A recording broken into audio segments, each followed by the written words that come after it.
And finally, that completes the property, plant, and equipment section.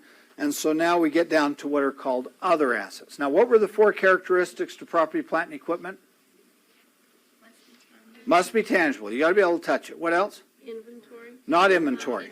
Not inventory. Okay. I wrote it down wrong. Sorry. No, I did it wrong. I just saw inventory. Yeah. What's the third one? Material. Material and value. And the fourth one? Expected life greater than a year. What's our acronym to remember? Time. Yeah, time. That's our memory hook. Just remember, it takes time for fixed assets, and it really does. Okay, but almost all companies have some fixed assets, computer or desk or whatever, and so you've got to account for them. Okay. Now the final category then of assets is other assets. What were current assets? Debits. Okay, debits. What was the definition of a current asset? Excuse me. What? Cash now are expected to be within a year. Okay, so it's either cash now or we're going to turn it into cash. And then if it's not a current asset, then we want to look to see if it's a fixed asset by going through those 4 characteristics. If it doesn't qualify for either, then it's an other asset. Now, one common example is goodwill. Now, goodwill has nothing to do with the goodwill agency. I want you to know that, okay? Goodwill is a term we refer to when we talk about buying a business that we're going to pay more for it than what the assets are worth. Now, why would we ever do that? Buying the name. Okay, you might be buying the reputation, the name that's been around maybe for 50 years or whatever. Good. Anything else? Maybe location. Maybe the location is ideal. Whatever the reason, we might pay more for an existing business than we pay to start up a business ourselves. Let's say, for instance, that we want to start a shoe repair shop. Okay? Now, certainly we could go out and buy all the equipment, maybe even buy it used from somebody else that has it, and we could go up and get a sign and put it above our store, and we could put a big open sign out in front that says we're open for business. And it might cost us $25,000 to do all of that. Okay? Or the other option is to go look for a shoe repair shop that wants to sell. And they've been there for 20 years. They got all the equipment in place. It seems to be a good location for them because they get a lot of people coming in and leaving their shoes there. Might we pay more than $25,000 to this company that's already existing? And why? Because They already have customers. They've already got ready-made business just coming in the door, maybe even standing in line there. Okay? And we might pay $75,000 or $100,000 for that same business, but the business that's been existing. Because we know that they've been in business, they've proven that it works, we don't have to test it. Okay? And that's very common in every industry. That happens. Now, if we pay $100,000 for a store or a business that's only got $25,000 worth of equipment and inventory and other things, how much goodwill did we pay? $75,000. Now, how much goodwill we pay is negotiable. It's negotiated between the buyer and the seller.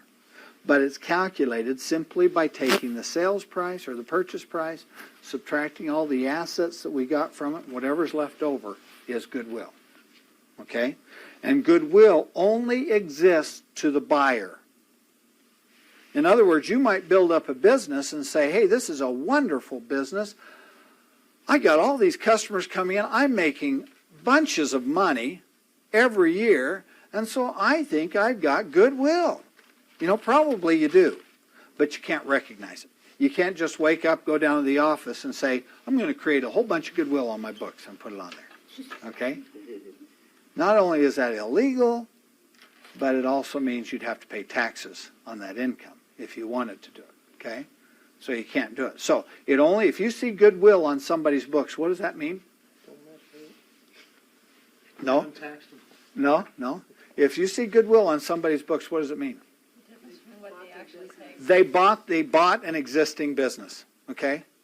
That's the only time goodwill shows up, is if you buy an existing business. Okay? Now, what are some other, let's see. Why is that another asset? Why isn't it a current asset? Why isn't goodwill a current asset?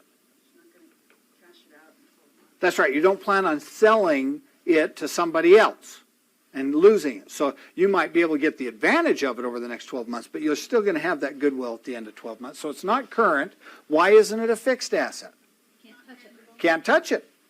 Yeah, it's intangible. So it's an other asset because it doesn't qualify as current, doesn't qualify as fixed. So that's the process you go through in evaluating which section it's going to be in. Some other things are franchise fees. If you want to buy a franchise to a McDonald's or to a Payless shoe store, you might pay hundreds of thousands of dollars for simply a right to put their name on the front of a building. Is that touchable? No, it's just a right. Okay, so it's not fixed asset. Why isn't it a current asset?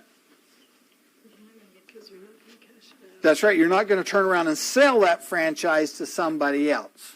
Typically, the franchise owners many times won't even allow you to sell their name to somebody else. Okay? So franchises are other assets. Copyright fees, trademarks, patents, all those things are examples. If you go buy someone else's patent, that's going to be an other asset because it's simply a right to manufacture an item and it's not tangible. But if you were to have a patent made up, and it's worth a lot more than what it costs to have it done, it can't go under goodwill, is that right? Not under goodwill. It would be a separate account, but it would be under other asset, under patent, because it's intangible. There are costs associated with creating that patent, aren't there? Okay? And those would be an other asset because all they represent are just a bunch of pieces of paper, and the paper is not expensive. It's the right, the sole right you have to manufacture that item, that what you're buying for, and that is an intangible item. Okay? So other assets are all intangible. Notes receivable is probably the most common other asset. If you have notes receivable for people that owe you money beyond 1 year. Okay? So if you loan somebody money and they're going to pay you over the next 5 years, why isn't it a current asset? Because it's not going to turn into cash this year. Okay? And why is it notes receivable? Because it's interest bearing. So notes receivable for longer term receivables is an other asset. You follow that? Okay? Okay. So those are the three categories. Current, fixed, other. Those are our assets.